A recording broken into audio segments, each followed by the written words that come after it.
여러분, 이번 15대 책에서 토지거래 허가제가 발표되었는데요. 토지거래 허가제. 도대체 무엇일까요? 지금부터 차근차근 살펴보겠습니다. 먼저 계약 전 단계에서는 거래가 유동적 무효 상태입니다. 토지거래 허가를 받기 전에 계약은 아직 확정된 효력이 없고 허가가 나야 비로소 효력이 생기는 것입니다.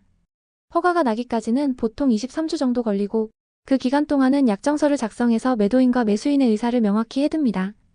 약정서에는 거래 당사자와 거래 금액, 잔금일, 특약사항 등이 들어갑니다. 그렇다면 허가가 잘 나오는 경우는 어떤 경우일까요? 기본적으로 1주택자이거나 기존 주택을 처분한 상태에서 2년 이상 실거주가 가능한 경우입니다. 상속으로 주택을 보유하고 있거나 외국인이라도 실거주 목적이 객관적으로 명확히 드러나면 예외적으로 허가가 날 수 있습니다. 즉, 단순한 투자 목적이 아니라 실제로 거주할 의사가 뚜렷해야 한다는 뜻입니다.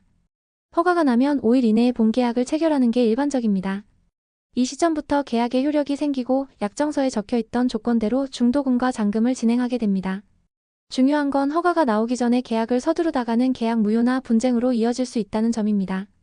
따라서 허가 후 계약 체결이 가장 안전합니다. 또 하나 꼭 알아두셔야 할 게 실거주 의무입니다.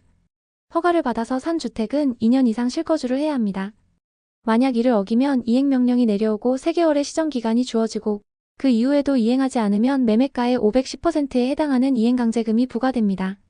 이행강제금은 해당 매물을 미사용이나 방치할 경우는 매매가의 10%, 임대를 줄 경우는 7%, 무단으로 용도를 변경했을 경우 5%가 부과됩니다. 그리고 허가가 무조건 나오는 것은 아닙니다. 허가가 불어댈 수도 있고 그렇게 되면 약정금 반환 문제 등으로 분쟁이 생길 수 있습니다. 그래서 허가 전 계약은 굉장히 위험합니다. 매도인과 매수인 모두 허가가 확정된 후에 계약을 진행하는 것이 안전합니다. 특히 시장이 불안정하거나 침체기일수록 시기를 잘 조율하는 게 중요합니다. 그리고 한 가지 더, 1주택자라고 해서 기존 주택을 무조건 팔아야만 새 집을 살 수 있는 건 아닙니다. 실거주 목적이 명확하다면 허가가 가능하고 실제로 1주택자가 기존 주택을 보유한 채로 아파트를 매수한 사례도 있습니다. 결국 중요한 건 보유주택 수가 아니라 실거주 의지입니다. 토지거래 허가제. 잘 알고 분쟁을 피하고 안전한 거래하시기 바랍니다.